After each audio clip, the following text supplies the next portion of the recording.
Big O Tires is rolling out Black Friday deals now through December 8th. Get limited-time Black Friday savings on oil changes, brakes, car batteries, and more. Plus, save up to $190 on select Michelin and BF Goodrich tires when you use your Big O Tires card with no interest financing for 12 full months OAC. Don't miss Black Friday deals happening now through December 8th only at Big O Tires. For your nearest participating location, go to bigotires.com.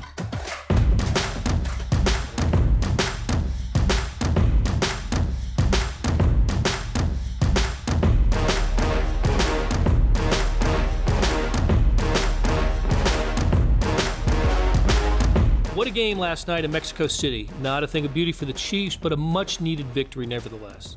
The Chiefs defeated the Los Angeles Chargers 24-17 in Estadio Azteca in a game that went down to the final Chargers play, which was a Phillip Rivers pass intercepted by safety Daniel Sorensen in the end zone.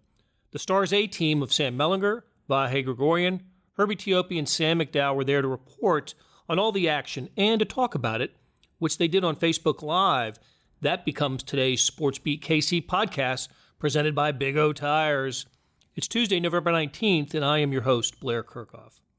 The group covered all the essential topics, like the Chiefs' 4 interceptions, Tyreek Hill's hamstring injury, a less-than-perfect game from Patrick Mahomes, and the experience of a game in Mexico City. You'll soon learn how much they enjoyed it, including the stadium kiss cam, which, as Melly tells us, differs from the kiss cams we see in U.S. stadiums. Thanks to producers Derek Donovan and Leah Becerra for putting together today's show. You can find the stories written about the game in the show notes on kansascity.com and on the Red Zone Extra app. And we'll be back on Wednesday with another fresh episode of Sports Beat KC, where we talk sports in Kansas City every day. Here are the guys. Welcome to a Week 11 edition of the Red Zone Extra, sponsored in part by Big O Tires. The A-team right now, we are at the Intercontinental Presidente, or is it the Presidente Intercontinental? I just think it's a good 1-2 punch. When you got both those words in the name, we're good. But it's a great hotel. Media Hotel, we had to stay here. Yeah, it's a fantastic hotel, and you know what? We watched the Chiefs pull out a 24-17 win against the Los Angeles Chargers last night at Estadio Azteca, where the air was plenty thin, there was plenty of drama, but you know, there was a lot to take away from this game. Defense looked pretty good.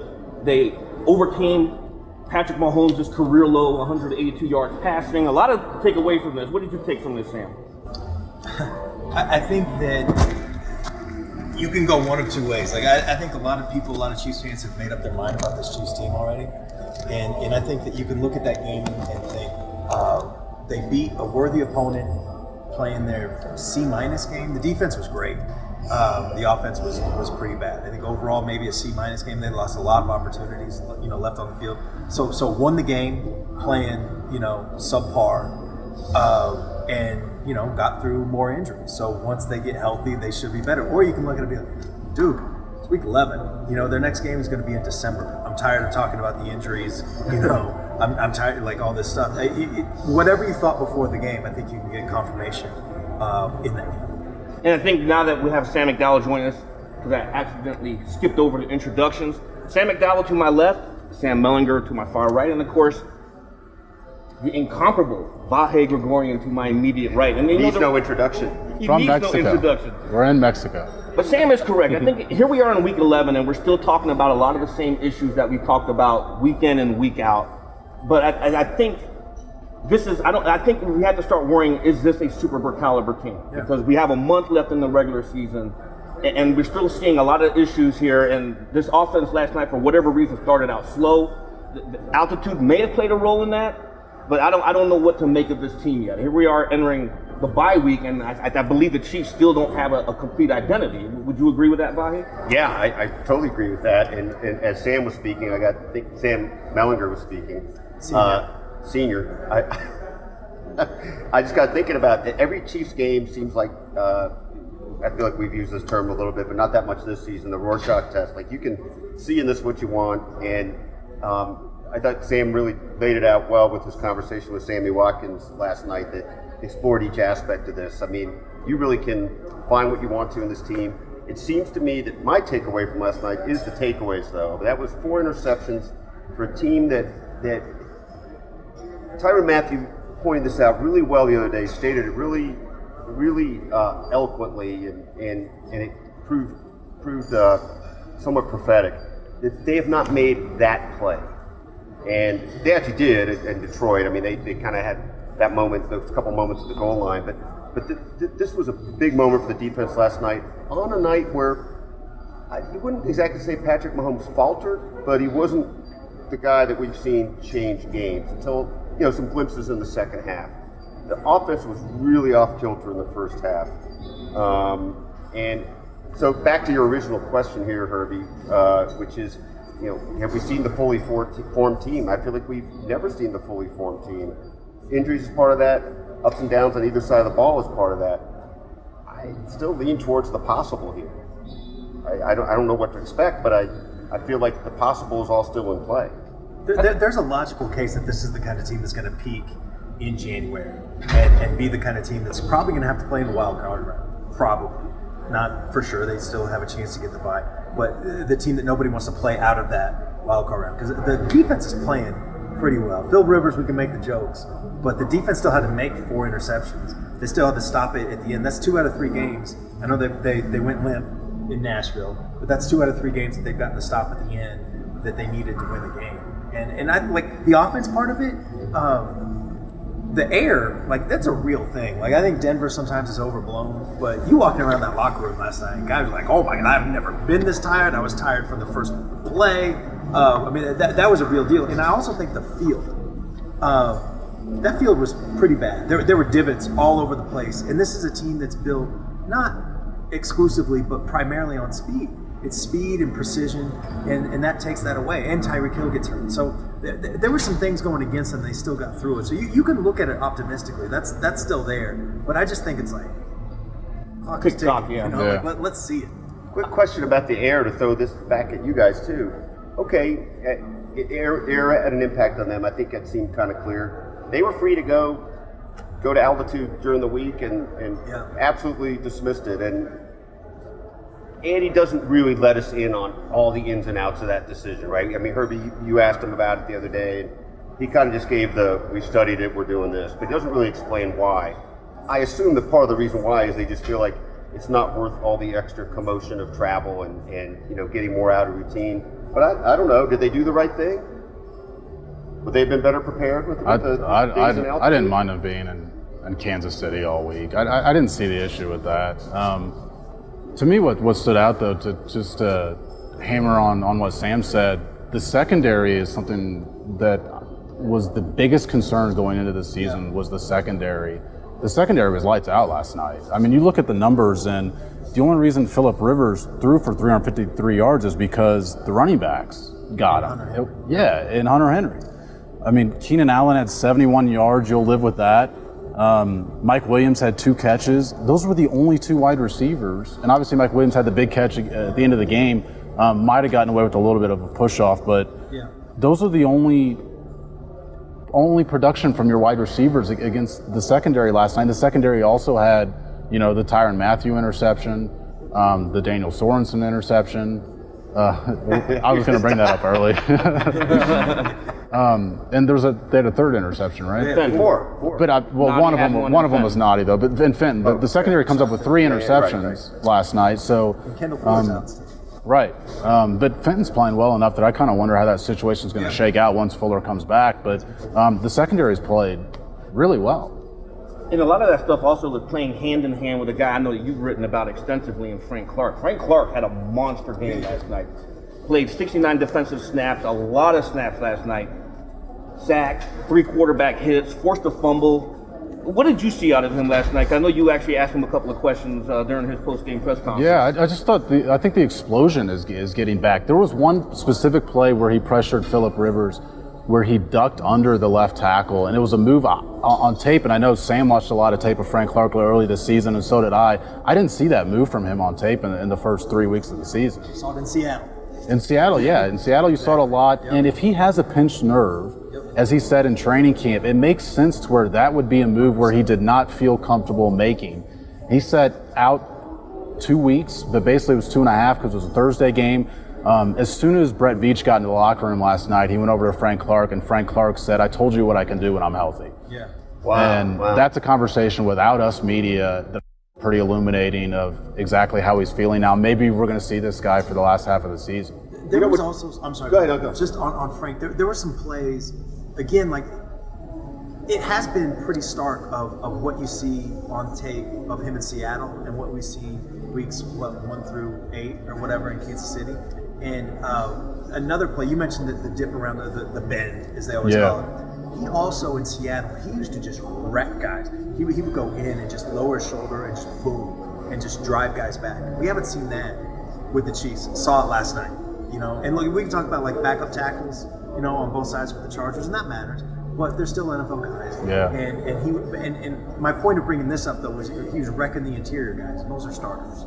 You know what I mean? Like, he just looked explosive, strong, quick in a way that he hasn't before. When you don't just lose your ability to play at his age. Right. It seemed like there was something going on. And I know a lot of people, when we wrote the story about him having that pinched nerve, thought, oh, he's making an excuse. But excuse is also reality in this case. He's injured. Always a fine line between excuses and reasons, right? I mean, sure.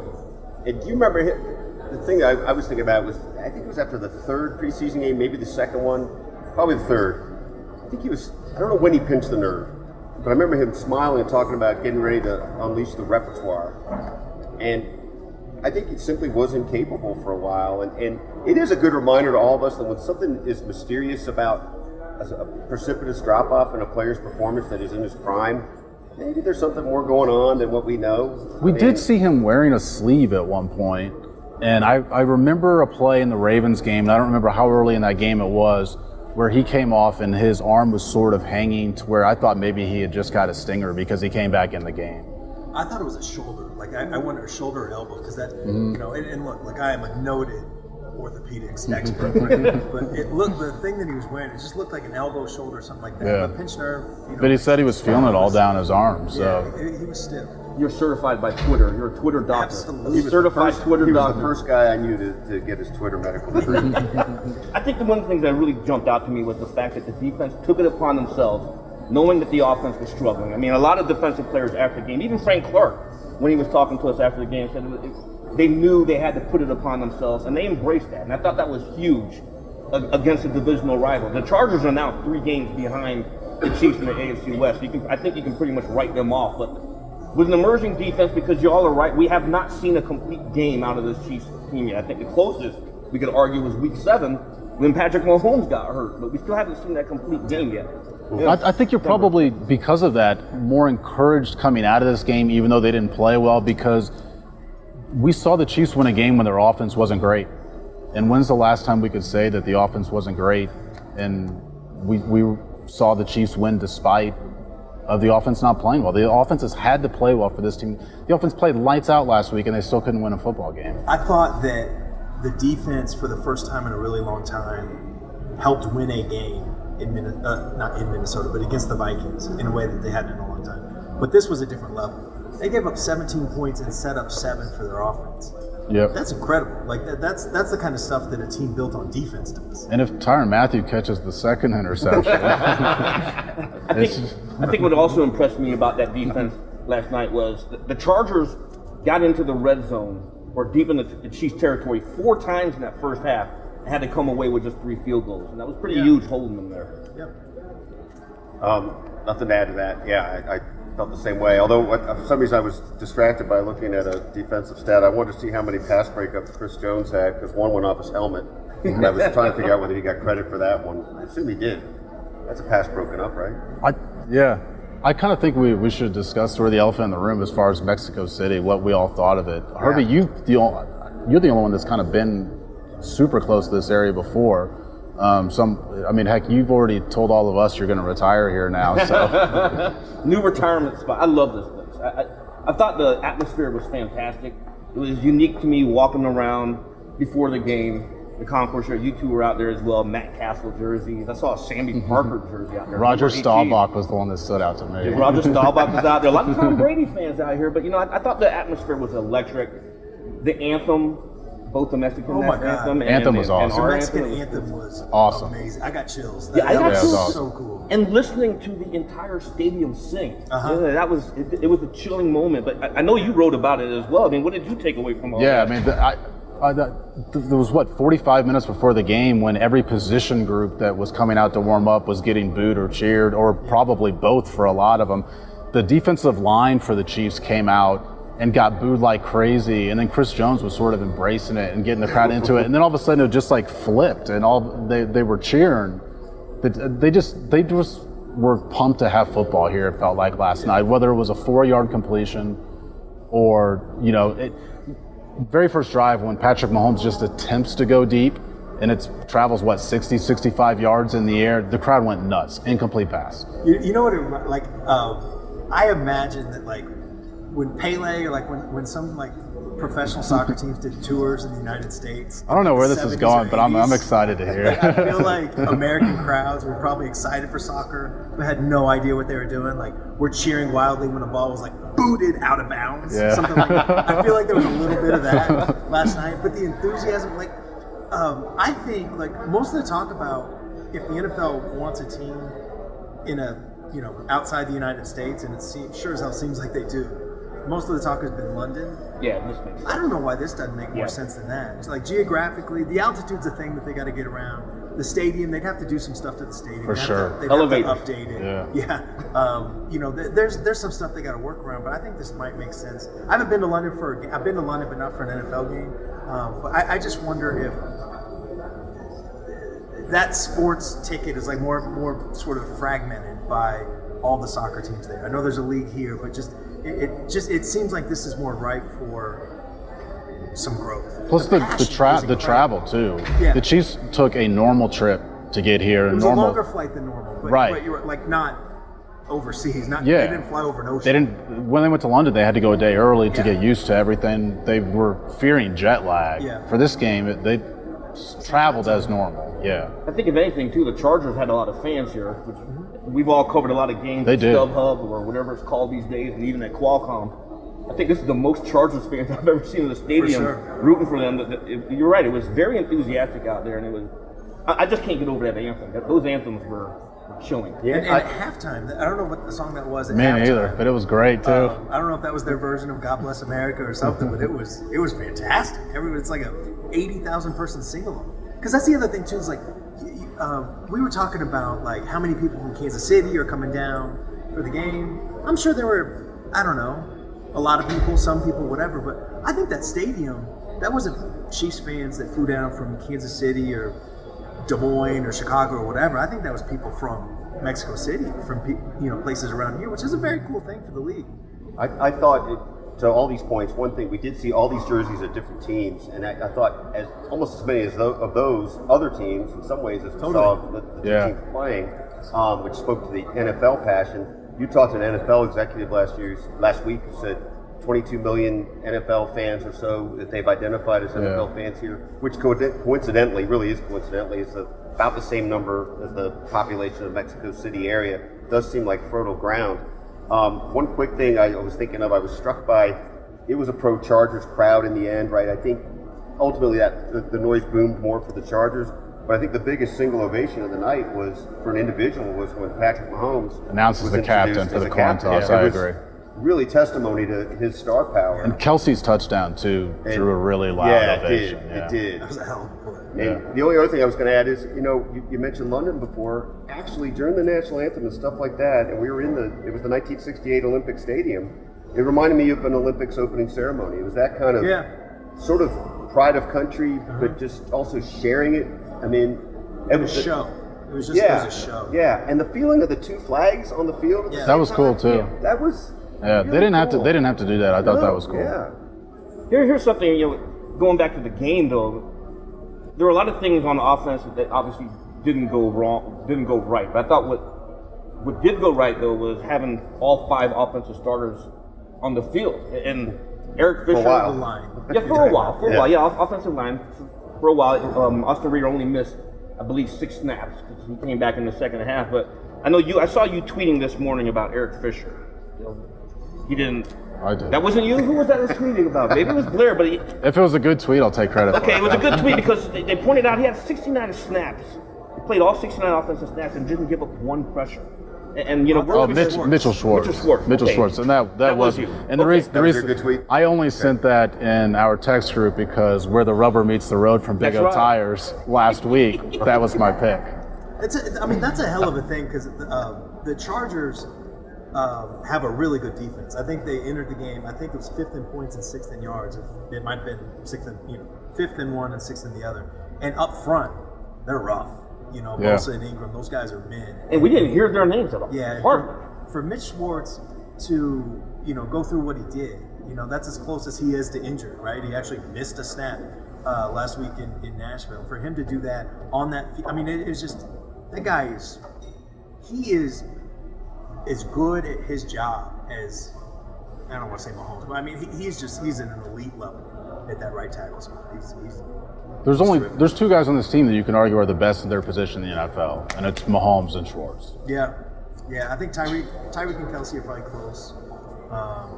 Kelsey probably is, right? Sure. Yeah. With Gronkowski gone, yeah, I would put him up there. Absolutely. And Tyreek's got to be top 5, right? But yeah, you're right. Well, you know how Chiefs fans sometimes will overreact. So What? your overreaction or your reaction or your reacts to Patrick Mahomes' game last night, concerned or not concerned? Not concerned. That's the worst game of his professional career, right? Can we say that? Yeah. Jacksonville last year. He probably made pretty plays in close. that game. I know, maybe his passer rating. I don't know what the passer rating was. 182 yards was actually his career low. Yeah. Yards, passing. Passing yards, correct. He in that game he had 2 interceptions and no touchdowns in that Jacksonville game. One of the interceptions was sort of an arm punt. It was a 3rd down that he threw down the left sideline. But he also made some plays in that game. And look, like maybe this one was that the Jacksonville was worse, but I thought he was just ineffective in a way that we haven't really seen. Other than, the one argument might be the first halves of the Patriots games last year, but then he came out in the second half of both those games and was just lights out. And he didn't come out in the second half and was lights out. So yeah, I think it was the worst game of his professional career. But I mean, How much do you weigh in though? 25 or whatever others where he looks like the best quarterback we've ever seen. How much do you weigh in how good he was on the scramble? Because that was obviously a great sign. The fact that he was able to do that And, 2 weeks off of his injury. 2 scrambles, really, a 24-yarder and a 20-yarder. And just to put it in context, the longest other run by any Chief was 8 yards. So those were handy, and those were meaningful runs.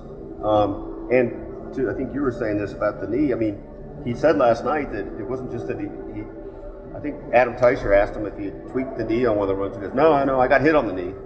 And it was really the first time I really got hit, and I feel good. It looked like he limped a little bit. The one that was right to left on your television screen on the far sideline from where we were, it looked like he got up and was limping just a little bit. But then it was just like nothing ever happened. That was a good sign. Yeah. Let me flip that question around because we know Tyreek Hill suffered a hamstring injury last night. And then depending on the severity, hamstrings can linger. Yep. So he did call it a strain. With the bye coming up, I don't think that's going to be too. I thought it was key that he called it a strain.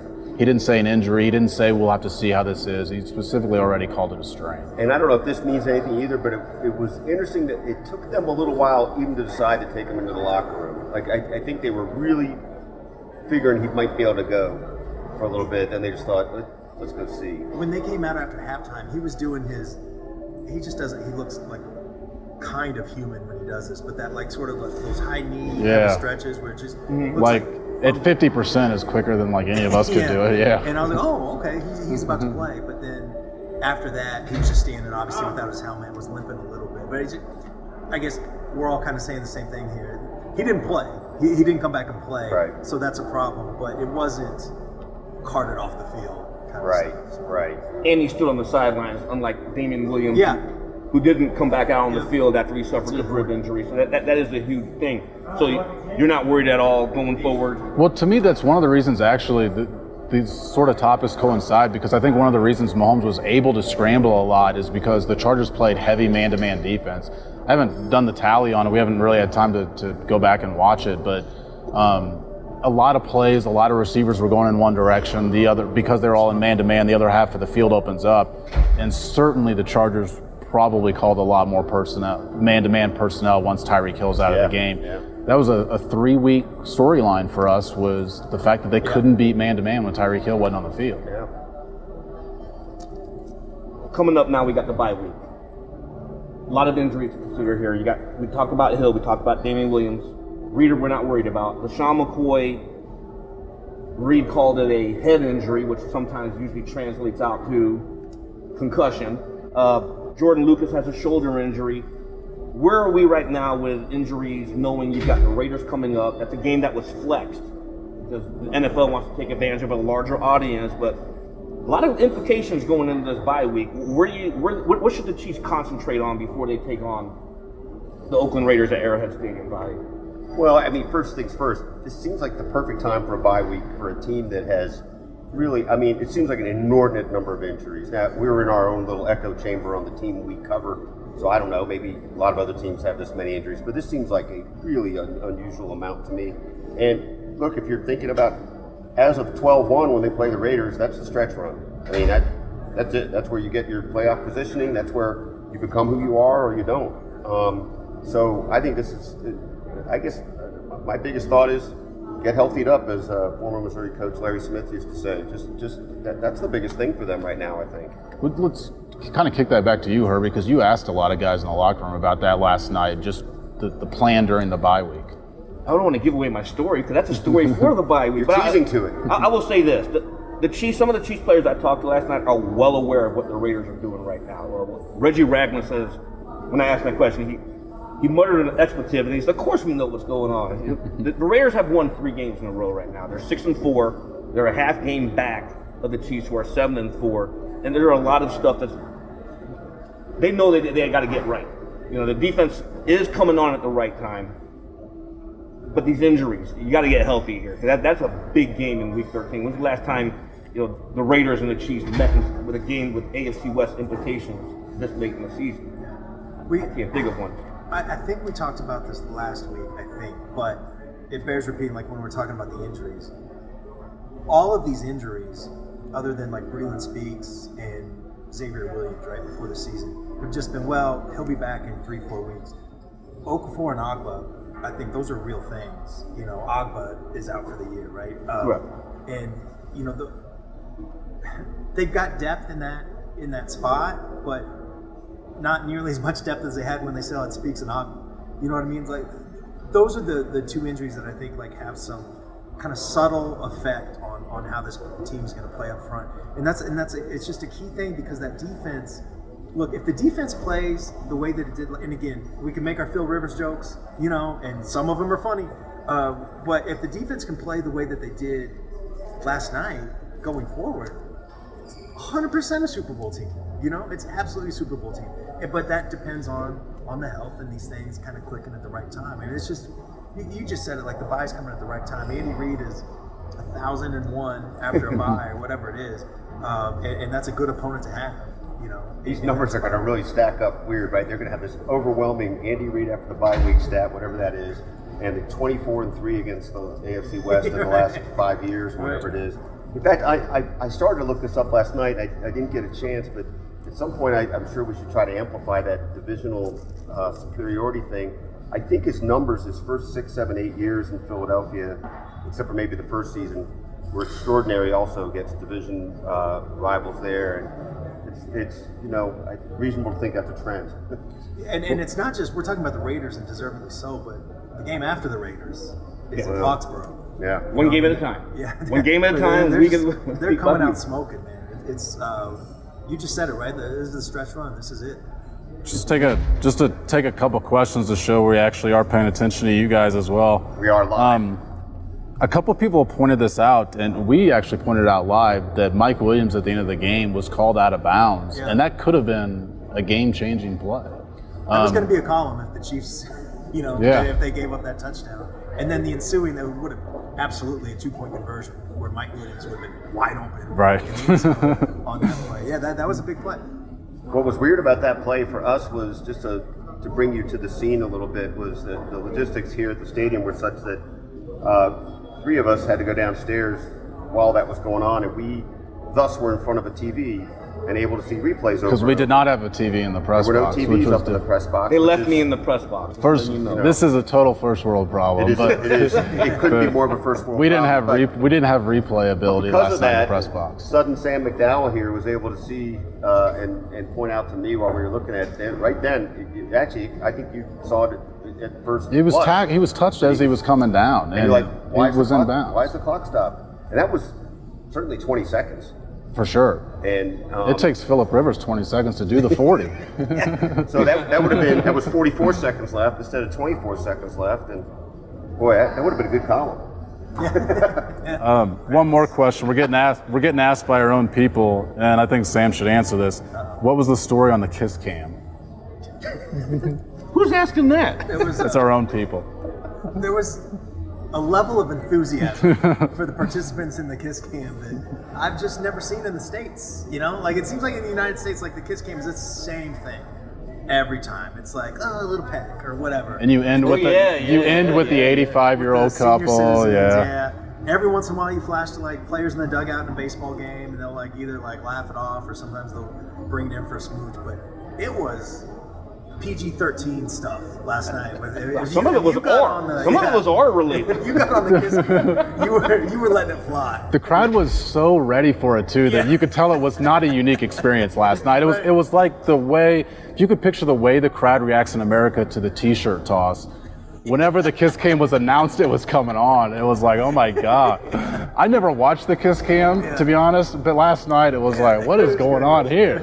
It's a little different, but it reminded me a little bit of, I happened to be at the game Missouri lost 73-0 at Texas A&M back in the day, and the Aggie tradition is kissing your date after a touchdown or a field goal. And that was getting a little much. Some kind of a final thought. Final thought. We're out. Yeah, we got about 1 minute here. Rapidly. What is your fondest memory of coming to Mexico City? The salsa that I put on these tacos yesterday changed my life. I felt lifted 6 to 12 inches off the ground from this stuff. It was like a flavor that I've never had in my life. Then immediately went to hiccups. Like tears came down my face. It was something I'll never forget. That salsa. It was great. What about you, Mac? I know this is cliche, but it was like the hour leading up to the game that I actually turned to all you guys and I said, this is going to be awesome. Just because the crowd was so ready just to see an NFL game. And I know we thought it was a Chargers partial crowd, but it was because the instruction video, I think, told them, you need to root for the Chargers for this game. You need to be loud on third downs. I think otherwise it could have been more split 50-50. Sam made a good point that maybe some Chiefs fans made the trip last year and it prevented them from making the trip down this year. Game was canceled so late, they probably went ahead and went. But I thought the crowd was unbelievable. And it was just awesome to sort of introduce them to the NFL because I think for a lot of people it was their first time probably seeing it live. One of my highlights was you saying that because you're such a cynical guy that to see you actually moved by it was like, wow, all right. I really did love the anthem. That'll stick with me. But of course I love seeing Tyrann Mathieu do what I've been predicting he would do all these weeks. 7 yards shy. Making me look like an oracle that I am. I almost even broke the no cheering in the press box rule when that happened, just for you. Looked at him. Not for the Chiefs, not for Tyrann Mathieu, just for your sake. I think there actually were people around us looking at like, why are these three guys who are covering the team looking at that other guy covering the team? But it hurts. It's hard to be right all the time. My biggest takeaway, and I immediately looked at Sam when it happened. They love doing the wave in Mexico City, and it was phenomenal. It brought back memories of sitting in the stands and everybody's going up, and even Sam had to say it was the only venue that he would allow that. Absolutely. I hate the wave, but here, let it go, guys. This was great. Well, guys, that's a wrap for us, the A-team. I'm Herbie Teope, Sam McDowell, Sam Mellinger, and Vahe Gregorian. Wow. I almost said Vahe Mellinger. They're related. Welcome to the family, buddy. We'll catch you later on Thursday at Big O Tires and Lee Summit. We'll be in McDowell's country, but with the A-team from Mexico City. Adios. Hey, it's Blair. Hey, we have a special subscription offer for SportsBeat KC listeners, unlimited digital access to the Kansas City Star's award-winning sports coverage. Sign up now for 1 year of Sports Pass for access to all the sports news, features, and columns we have to offer. And it's only $30. That's a 40% savings off our regular rate. For your convenience, your subscription will automatically renew after the initial term at $50 unless you tell us to cancel. A lot of subscription services won't tell you that. They'll just sneak it on there. We just told you. Your subscription helps support the sports coverage of kansascity.com and the Kansas City Star. Please visit kansascity.com/sportsbeatkc offer to get this special offer. And as always, thanks for listening.